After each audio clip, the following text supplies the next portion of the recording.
ഇംഗ്ലണ്ടിലെ ബർമിംഗ്ഹാം നഗര കാഴ്ചകളാണ് ഈ വീഡിയോയിൽ. വൂൾവർഹാംപ്റ്റണിൽ നിന്ന് ഒരു ട്രാമിലാണ് അവിടേക്കുള്ള യാത്ര.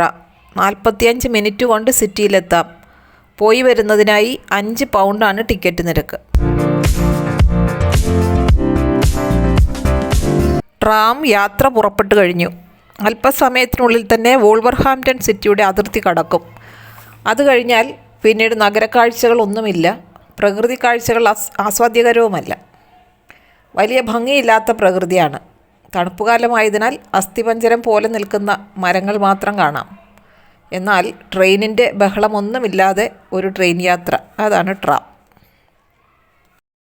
ബർമിംഗ്ഹാമിലേക്കുള്ള ട്രാം പാത 4-5 കിലോമീറ്റർ കഴിയുമ്പോൾ റോഡിനോട് വിട പറയും. പിന്നീട് ഗ്രാമീണ മേഖലകളിലൂടെ റെയിൽ പാത മാത്രം. മീറ്റർ ഗേജ് പാതയുടെ വീതി ട്രാം പാതയ്ക്കില്ല എന്ന് തോന്നുന്നു. നമ്മുടെ രാജ്യത്ത് പ്രചാരത്തിൽ വരാത്ത ഒരു യാത്രാ സംവിധാനമാണ് ട്രാം. റോഡിലൂടെ ഓടുന്ന മിനി വന്ദേ ഭാരത് ട്രെയിൻ എന്ന് നമുക്കിതിനെ വിശേഷിപ്പിക്കാം.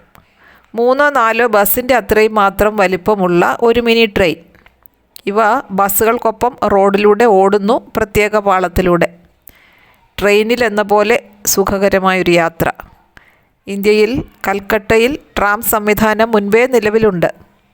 എന്നാൽ ഇംഗ്ലണ്ടിലെ ട്രാം സർവീസ് ഇന്ത്യയിലെ വന്ദേ ഭാരത് ട്രെയിൻ പോലെ ആധുനികമാണ്.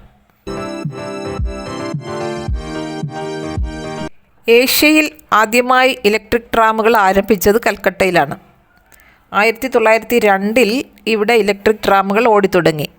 അതിനു മുൻപ് 1873 മുതൽ കുതിരകൾ വലിച്ചിരുന്ന ട്രാം സർവീസാണ് കൊൽക്കത്തയിൽ ഉണ്ടായിരുന്നത്. വൂൾവർഹാംപ്റ്റൺ നഗരത്തിലെ റോഡിലൂടെയാണ് ട്രാം ഇപ്പോഴും ഓടിക്കൊണ്ടിരിക്കുന്നത്. ഇതാണ് ഈ ട്രാമിലെ കണ്ടക്ടർ. ഇദ്ദേഹം പ്രായമുള്ള വ്യക്തിയാണെങ്കിലും വളരെ ആക്റ്റീവാണ്, രസികനുമാണ്. പ്രീസ്റ്റ് ഫീൽഡ് സിറ്റി വിട്ടുള്ള ആദ്യ സ്റ്റേഷൻ. അരമണിക്കൂറിനുള്ളിൽ 5-6 സ്റ്റേഷനുകൾ കൂടി പിന്നിട്ട് നമ്മൾ ബർമിംഗ്ഹാം നഗരത്തിൽ എത്തിയിരിക്കുന്നു. ബർമിംഗ്ഹാം മേഖലയിൽ 11 ലക്ഷത്തോളം ജനം താമസിക്കുന്നു. എന്നാൽ നഗരത്തിൽ 2 ലക്ഷം മാത്രം. ലണ്ടൻ കഴിഞ്ഞാൽ ഇംഗ്ലണ്ടിലെ രണ്ടാമത്തെ വലിയ നഗരമാണ് ബർമിംഗ്ഹാം. ലണ്ടനിൽ നിന്നും 120 മൈൽ അകലെയാണ് ഈ city. London, Birmingham, Manchester, Liverpool എന്നിവയാണ് ഇംഗ്ലണ്ടിലെ 4 മഹാനഗരങ്ങൾ. ഈ നഗരത്തിലെ എല്ലാ ഭാഗവും വീഡിയോയിൽ പകർത്തുന്നില്ല. കണ്ടതിൽ നിന്ന് മനസ്സിലാകുന്നത് ട്രാമുകൾ ധാരാളം ഈ നഗരത്തിലൂടെ ഓടുന്നുണ്ട്. ബസ്സുകളിൽ ഭൂരിഭാഗവും ഇരുനില ബസ്സുകളാണ്. കെട്ടിടങ്ങൾക്ക് വെള്ള നിറമാണ് കൂടുതലായും ഉപയോഗിച്ചിരിക്കുന്നത്. ബഹുനില കെട്ടിടങ്ങളുടെ ആധിക്യമില്ല. എന്നാൽ മനോഹരമായ വലിയ നിർമ്മിതികൾ കാണുകയും ചെയ്യാം. ഈ കാണുന്നത് ബർമിംഗ്ഹാം പബ്ലിക് ലൈബ്രറിയാണ്. ഇതിവിടുത്തെ പ്രശസ്തമായ ഒരു വലിയ ലൈബ്രറിയാണ്. ലൈബ്രറിയുടെ വിശാലമായ അങ്കണമാണിത്.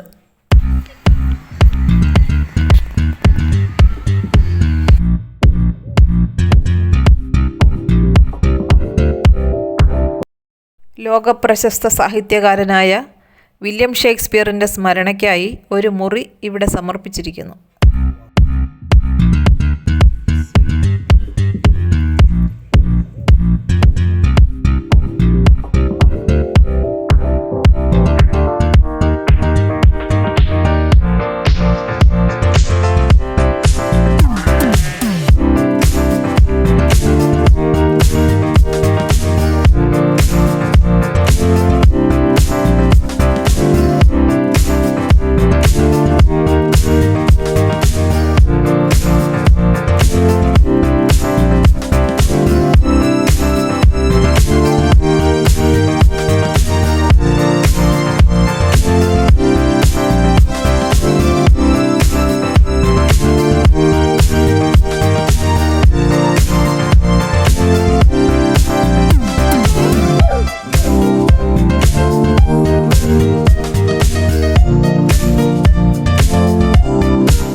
ലൈബ്രറി കെട്ടിടത്തിൻ്റെ ഏറ്റവും മുകളിൽ 9ാം നിലയിൽ നിന്ന് നോക്കുമ്പോൾ കാണുന്ന നഗര കാഴ്ചയാണിത്.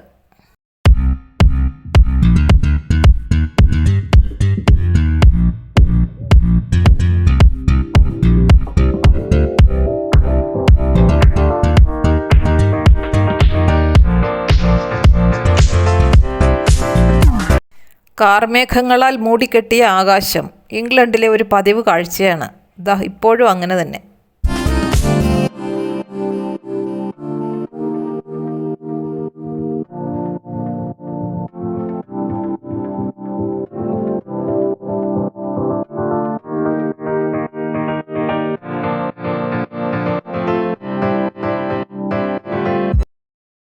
ലൈബ്രറിക്ക് മുന്നിലെ ഒരു പ്രധാന പാതയിലെ തിരക്കില്ലായ്മ ശ്രദ്ധിക്കുക. ഇതും ഇംഗ്ലണ്ടിലെ എടുത്തു പറയാവുന്ന ഒരു പ്രത്യേകതയാണ്. എന്നാൽ തലസ്ഥാന നഗരിയായ ലണ്ടനിൽ സ്ഥിതി ഇതല്ല.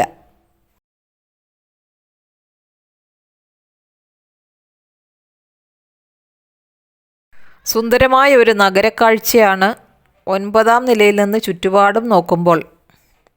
ഇവിടുത്തെ കെട്ടിടങ്ങൾക്ക് ഒരു പൗരാണിക പ്രൗഢി കാണുന്നു.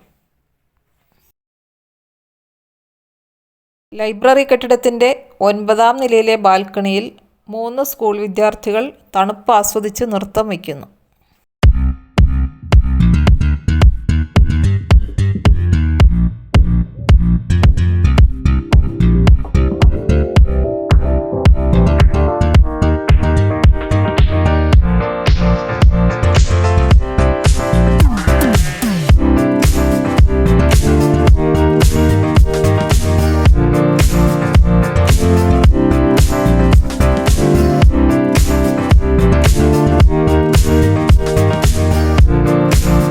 കേരളത്തിന് തിരുവനന്തപുരം പോലെയോ എറണാകുളം പോലെയോ ഒരു വലിയ നഗരമാണ് ഇംഗ്ലണ്ടിന് ബർമിംഗ്ഹാം.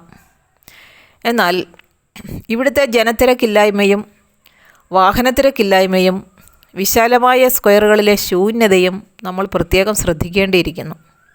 ഒപ്പം വൃത്തിയും വെടിപ്പും.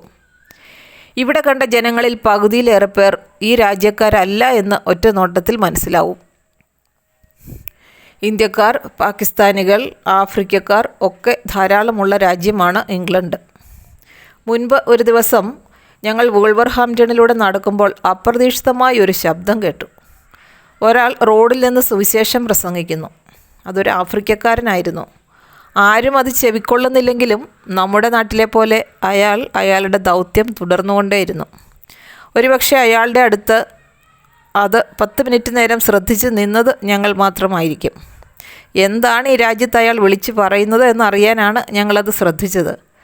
അതൊഴിച്ച് ചെറുനഗരമായ വൂൾവർഹാംപ്റ്റണിലും വൻനഗരമായ ഈ ബർമിംഗ്ഹാമിലും മറ്റൊരു ശബ്ദവും കേൾക്കാൻ സാധിച്ചില്ല. കുറേ ജനങ്ങൾ സ്പീഡിൽ നടക്കുന്നു, മറ്റു ചിലർ ശാന്തമായി നീങ്ങുന്നു. കുറേ വാഹനങ്ങൾ ശബ്ദമില്ലാതെ ഓടുന്നു. ചിലരുടെ കൂടെ വളർത്തുനായ്ക്കളെയും കാണാം. ഈ ശൈത്യകാലത്ത് അവയ്ക്കും ഉടമസ്ഥർ കോട്ട് നൽകി സംരക്ഷിക്കുന്നുണ്ട്. സ്ഥലകാലബോധമില്ലാതെ അന്തരീക്ഷത്തിൽ വ്യതിയാനം ഉണ്ടാകുന്നതിനാൽ ചിലർ പ്ലാസ്റ്റിക് കോട്ട് അണിഞ്ഞാണ് നടക്കുന്നത്. മറ്റു ചിലർ കുട പിടിച്ചിരിക്കുന്നു.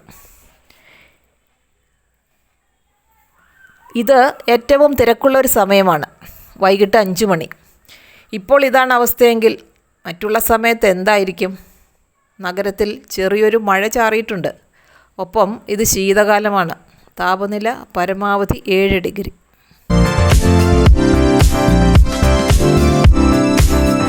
ഇംഗ്ലണ്ടിലെ കാലാവസ്ഥയ്ക്ക് വട്ടാണെന്ന് നമുക്ക് തമാശയ്ക്ക് പറയാം. വട്ടുപിടിച്ച കാലാവസ്ഥയാണ് ഇവിടെ ഉള്ളത്. തണുപ്പ് കാലത്ത് ചിലപ്പോൾ നല്ല വെയിൽ വരും, നല്ല പ്രകാശം വരാം, ഒപ്പം മഴയും എത്തും. മഴ കഴിയുമ്പോൾ വീണ്ടും നല്ല പ്രകാശം പരക്കും. മണിക്കൂറിനുള്ളിൽ തന്നെ മൂടാപ്പിലാകും. ഇടയ്ക്കിടെ ശക്തമായ ശീതക്കാറ്റും. ഇക്കാരണത്താലൊക്കെ ആയിരിക്കാം ഈ വൻനഗരത്തിലും വൈകിട്ട് 5 മണി നേരത്തും ജനമില്ലാത്തതിൻ്റെ ഒരു മൂകത. തണുപ്പ് കാലത്ത് കടകൾ 5 മണിക്ക് അടച്ചിട്ട് പോകും എന്നൊരു സംഭവം കൂടിയുണ്ട്. അപ്പോഴേക്കും ശൈത്യം കൂടും, ഇരുൾ പരക്കും. ജൂൺ മുതൽ സെപ്റ്റംബർ വരെയുള്ള 4 മാസം മാത്രമാണ് ഇവിടുത്തെ ചൂടുകാലം. അപ്പോഴും താപനില ശരാശരി 18 ഡിഗ്രിക്കും താഴെ. കേരളത്തിലെ മൂന്നാർ നിവാസികൾ ഒഴികെ മറ്റേത് പ്രദേശത്തു നിന്നുള്ളവരും ഇംഗ്ലണ്ടിൽ ഇവിടുത്തെ വേനൽക്കാലമായ 4 മാസത്തിൽ എന്നെത്തിയാലും അവർക്കത് തണുപ്പുകാലമായി മാത്രമേ അനുഭവപ്പെടുകയുള്ളൂ. കാരണം കേരളീയർ 27 ഡിഗ്രിയിൽ താഴെ അനുഭവിക്കുന്നില്ലല്ലോ. അതെന്താണെന്ന് അറിയണമെങ്കിൽ മൂന്നാറിലോ കുമളിയിലോ ഒക്കെ പോകണം.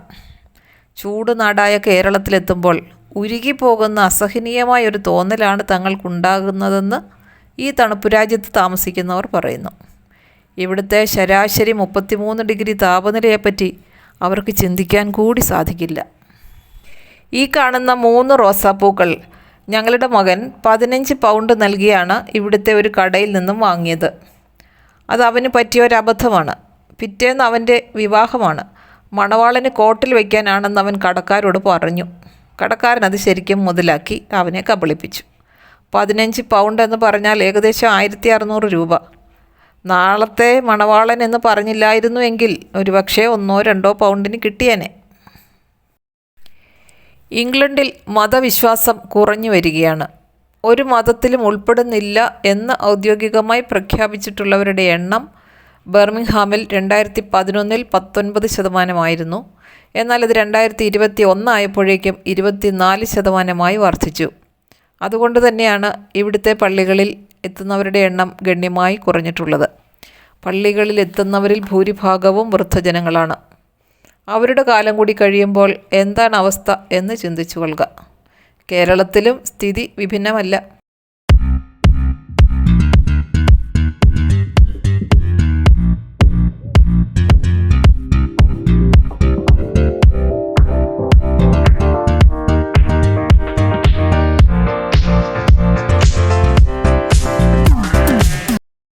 വൈകിട്ട് 5 മണി ആയപ്പോഴേക്കും സൂര്യൻ മറഞ്ഞിരിക്കുന്നു.